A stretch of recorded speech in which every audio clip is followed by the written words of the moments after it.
उत्तर प्रदेश के हथरस में हुए खौफनाक रेप के मामले में अब एहतजाज पूरे मुल्क में हो रहा है।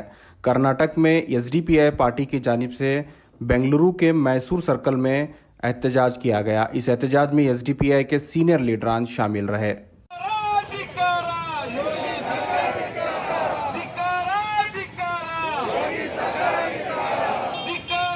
हम लोग प्रोटेस्ट किए हैं। दलित ऑर्गेनाइजेशन और मुस्लिम ऑर्गेनाइजेशन और एसडीपी मिलकर एक कंबाइन प्रोटेस्ट हुआ। यूपी में हथरास में जो दलित लड़की के ऊपर जो अत्याचार करके उनको कत्ल किया गया है और उसके बाद भी पुलिस, कलेक्टर और एसपी सब लोग मिलकर उनको without the permission of the parents को जो जलाया है, तो ये सारे चीजों को लेकर हम लोग बहुत बड़ा प्रोटेस्ट किए हैं। और हमारा डिमांड ये था उधर उत्तर प्रदेश का योगी सरकार को वजह करना, डिसमिस करना, उधर प्रेसिडेंट ऑफ इंडिया का रूल उधर लागू करना, ये हमारा डिमांड था।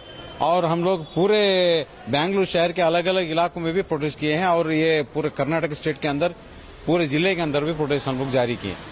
जो योगी आदित्यनाथ का सरकार में हथरास में जो रेप हुआ है उसको मजम्मत करते हुए, इसी तरह जो मध्य प्रदेश में भी एक रेप हुआ है और वो औरत जो पुलिस स्टेशन में कंप्लेंट दर्जा करने गई थी तो उसका कंप्लेंट नहीं ले लिया गया और उसका शोहर को जेल में बिठाया गया और 50,000 रुपये रिश्वत लेके उसका रिलीज किया करने का एक रिपोर्ट्स भी है।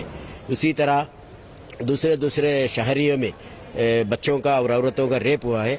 इसको मजम्मत करते हुए आज हम प्रोटेस्ट करे हैं और हमारा डिमांड ये है कि सुप्रीम कोर्ट के जो जज है उनका जरिए से इसका इंक्वायरी होना और वो फैमिली को प्रोटेक्शन देना और उधर का सरकार को डिसमिस करते हुए प्रेसिडेंशियल रूल डालना है बोलने का हमारा डिमांड था।